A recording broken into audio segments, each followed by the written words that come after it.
एक शहर था। उस शहर में एक भयानक भूतनी रहती थी। वो भूतनी बहुत बदसूरत थी। उसकी 2 साल पहले किसी ने तेजाब छिड़ककर हत्या कर दी थी। मैं बहुत खूबसूरत थी। 2 साल पहले मुझे तेजाब छिड़ककर मार दिया गया था।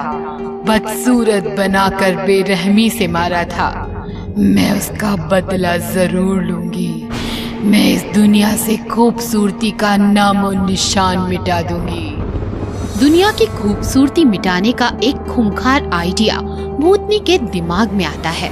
भूतनी शहर के बीचों बीच बड़ा सा ब्यूटी पार्लर खोलती है। उसकी एडवर्टाइजमेंट भी खूब करती है। अरे वाह, इतना बड़ा ब्यूटी पार्लर, फैसिलिटीज भी देखो कितनी बढ़िया है।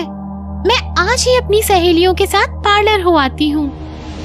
फिर वो औरत अपनी सहेलियों के साथ ब्यूटी पार्लर जाती है। ब्यूटी पार्लर देखकर सारी सहेलियां दंग रह जाती हैं।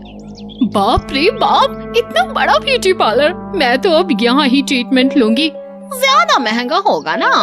अरे महंगा क्या नहीं है, आजकल प्याज भी तो महंगी है। पर क्या हमने प्याज खाना छोड़ दिया भला? चलो अंदर चलते हैं। भूतनी तो बन ठन कर उनका इंतजार कर रही थी। वेलकम मैडम, मैं शीतल, पार्लर की ओनर। आपका बहुत बहुत स्वागत है। थैंक्स शीतल, हम आपके पास ट्रीटमेंट लेने आए हैं। जी जरूर, एक काम कीजिए, आप दोनों बाहर वेट कीजिए। मैं मैडम की ट्रीटमेंट होने के बाद आपको बुलाती हूँ। नया नया पार्लर है, इसलिए मैं अकेली संभालती हूँ। कोई अच्छी गर्ल मिली ही नहीं मुझे। हेमा की सहेलियाँ बाहर बैठ जाती हैं और भूतनी हेमा को अंदर ले जाती है। वाओ, कितना बढ़िया है सब यहाँ। आप बैठ जाइए मैडम। हेमा कुर्सी पर बैठ जाती है और आईने में देखने लगती है कि अचानक हेमा की सारी खूबसूरती जादुई आईना खींच लेता है और हेमा बदसूरत हो जाती है।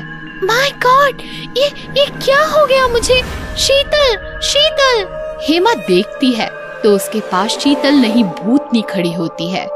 तुम कौन हो? क्या चाहिए तुम्हें? तेरी खूबसूरती। तेरी खूबसूरती तो मैंने ले ली, अब चाहिए तेरी जान। ऐसा कहकर भूतनी हेमा को मार देती है। फिर भूतनी शीतल बनकर बाहर आती है और दूसरी सहेली को अंदर बुलाती है। जी उनका हो गया, आप आ जाइए। सहेली अंदर आती है। हेमा कहाँ है? जी वो स्टीम बाथ ले रही हैं, आप बैठ जाइए।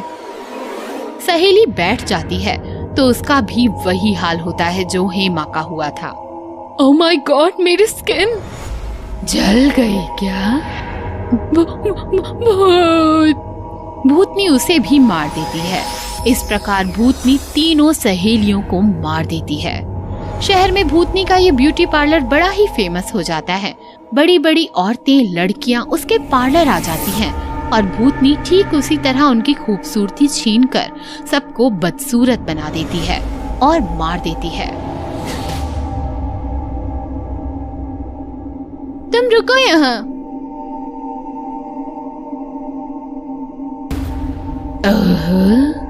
तो आज अब ये खूबसूरत हीरोइन भी यहाँ मरने आई है।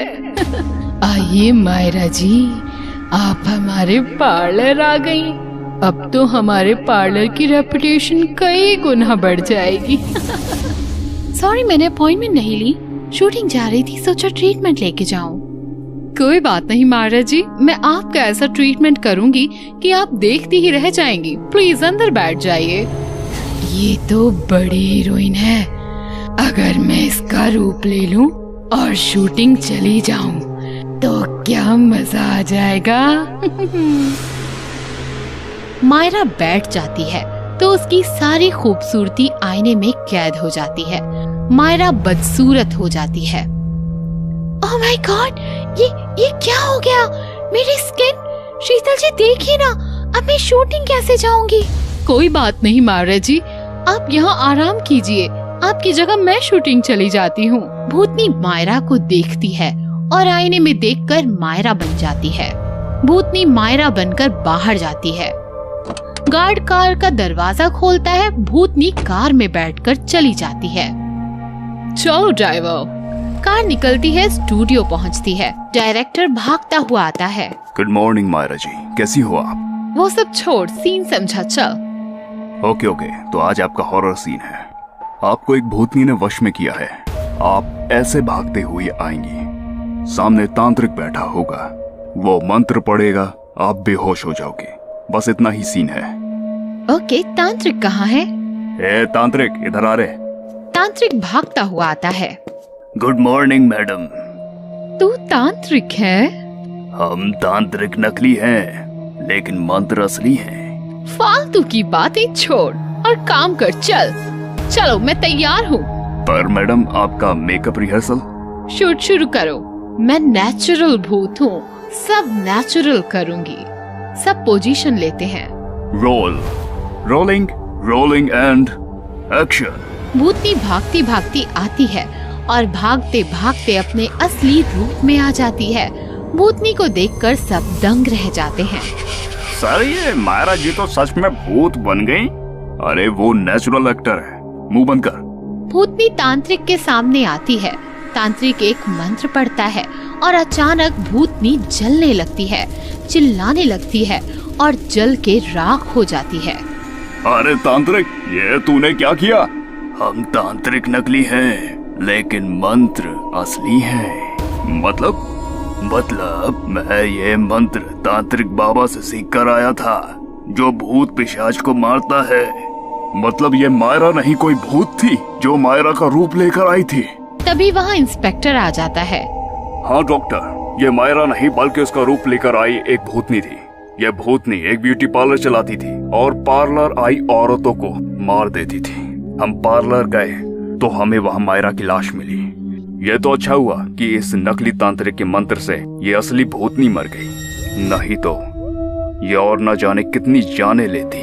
अरे तांत्रिक, कमाल कर दिया। सर, मैं तो सोच रहा हूँ कि अब मैं एक्टिंग छोड़कर तांत्रिक बन जाऊँ। तांत्रिक की इस बात पर सब हंसने लगते हैं। बहुत समय पहले एक गांव होता था। उस गांव में बहुत कम लड़कियां थी, जिस वजह से उस गांव के बहुत सारे लड़कों की शादी नहीं हो पा रही थी और वो सभी कुंवारे थे। एक दिन उस गांव के एक लड़के मंगल ने तय किया कि वो दूसरे गांव जाएगा और वहां से किसी लड़की को पसंद करके उससे शादी करेगा।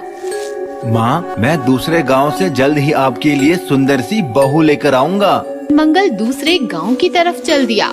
चलते चलते वो एक घने जंगल में जा पहुंचा। अगर मैं पक्के रास्ते से जाऊंगा तो दूसरे गांव पहुंचने में मुझे 2 दिन लग जाएंगे, और अगर मैं जंगल के रास्ते गया तो मैं एक ही दिन में दूसरे गांव पहुंच जाऊंगा। ये सोचकर वो जंगल के रास्ते से चल दिया। मैं उस गांव की सबसे सुंदर लड़की से शादी करूंगा। वो ये सोचता हुआ जा रहा था, तभी अचानक एक सुंदर सी लड़की भागती हुई उसके सामने आई। मुझे बचा लो, वो लोग मुझे मार देंगे। कौन हो तुम? मेरा नाम मंजू है, मुझे बचा लो। तुम चिंता मत करो, चलो मेरे साथ। मंगल मंजू को साथ लेकर वही पेड़ के पीछे छिप गया। वो लोग वहाँ आए और कुछ देर ढूंढने के बाद वहाँ से चले गए। थैंक यू, आपने मेरी जान बचा ली। वो लोग मुझे शहर से उठा कर लाए थे और मुझे जलाकर मेरी बलि देना चाहते थे। तुम चिंता मत करो, आओ मैं तुम्हें तुम्हारे घर छोड़ देता हूँ। लेकिन मेरे घर में कोई नहीं है। वैसे आपका नाम क्या है? मेरा नाम मंगल है और मैं पास ही के गांव में शादी के लिए लड़की ढूंढने जा रहा हूँ। और फिर मंगल कुछ सोचकर बोला, क्या तुम मुझसे शादी करोगी? आप बहुत अच्छे इंसान लगते हैं, इसीलिए मैं आपसे शादी करने के लिए तैयार हूँ। ये सुनकर मंगल बहुत खुश हुआ और वो मंजू को लेकर अपने घर लौट आया। माँ, मैं तुम्हारे लिए बहू ले आया। भगवान जो करता है अच्छा ही करता है। और फिर बड़ी धूमधाम से मंगल और मंजू की शादी हो गई। शादी के अगले ही दिन वो दोनों हनीमून के लिए नैनीताल चले गए। सारा दिन घूमने के बाद वो दोनों बहुत थक गए। मंगल ने मंजू से कहा, तुम होटल जाकर आराम करो, मैं बाजार से कुछ सामान लेकर आता हूँ। मंजू मान गई। वो होटल लौट आई और मंगल बाजार चला गया। कुछ समय बाद मंगल होटल में आया, लेकिन जैसे ही वो होटल के कमरे में आया वो हैरान रह गया। मंजू खुले बालों के साथ शीशे के सामने बैठी थी और शीशे में उसका चुड़ैल वाला भयानक रूप दिखाई दे रहा था। तुम चुड़ैल हो? चलो, अब तुम्हें पता चल ही गया तो अब मुझे छिपने की कोई जरूरत नहीं है। ध्यान से देखो, मैं चुड़ैल हूँ। मेरा नाम मंजू नहीं, मंजूलिका है। मंजूलिका चुड़ैल। तुमने मुझसे झूठ क्यों बोला? उस दिन वो लोग मुझे जलाकर मारने वाले थे, तभी मैंने तुम्हें देखा और तुमसे मदद मांगी। और फिर जब तुमने मुझसे शादी करने के बारे में पूछा तो उन लोगों से बचने के लिए मैं तुमसे शादी करने के लिए मान गई। लेकिन तुम चुड़ैल हो, मैं एक चुड़ैल से शादी कैसे कर सकता हूँ? हमारी शादी हो चुकी है, अब तो बस हनीमून बाकी है। लेकिन मैं तुम्हारे साथ हनीमून नहीं मना सकता। हनीमून तो तुम्हें मनाना पड़ेगा, नहीं तो मैं तुम्हें मार डालूंगी। तुम्हारे पास कल सुबह तक का टाइम है, अच्छे से सोच लो। तुम्हें मेरे साथ हनीमून मनाना है या फिर मरना है। ये मैं कहाँ फंस गया? इससे अच्छा तो मैं गांव के बाकी लड़कों की तरह कुंवारा ही रहता। अब मैं इस चुड़ैल से कैसे बचूंगा? तभी उसे एक आइडिया आया। अगले दिन सुबह सुबह चुड़ैल ने उससे पूछा, तो तुमने क्या सोचा, मरना है या हनीमून मनाना है? मैं तुम्हारे साथ हनीमून मनाने के लिए तैयार हूँ। सच? हाँ। मंगल उसे होटल से दूर एक पहाड़ी पर ले गया और उससे बोला, तुम अपनी आंखें बंद करो, मैं तुम्हारे लिए एक तोहफा लेकर आया हूँ। मुझे तोहफे बहुत अच्छे लगते हैं। जैसे ही चुड़ैल ने आंखें बंद की, मंगल ने पेट्रोल की कैन उस पर पलट दी, एक माचिस की तीली जलाकर चुड़ैल पर फेंक दी और चुड़ैल आग में जलने लगी। ये तुमने क्या किया? ये क्या किया तुमने? तुम्हें मार दिया। पर तुम्हें कैसे पता था कि जलने से मेरी मौत होगी? कल रात तुमने ही मुझे बताया था कि जंगल में उस दिन वो लोग तुम्हें जलाकर मारने वाले थे। बस मैं समझ गया कि तुम्हें जलाकर मारा जा सकता है। इस तरह मंगल ने चुड़ैल को जलाकर राख कर दिया और चुड़ैल के हनीमून का अंत हो गया। बेगमपुरा छोटा सा गांव था। गांव में सरकारी बैंक की एक ब्रांच थी। सुधीर पत्नी दिव्या और 7 साल की बेटी मायरा के साथ शहर से बेगमपुरा शिफ्ट हुआ था। सुधीर बैंक मैनेजर था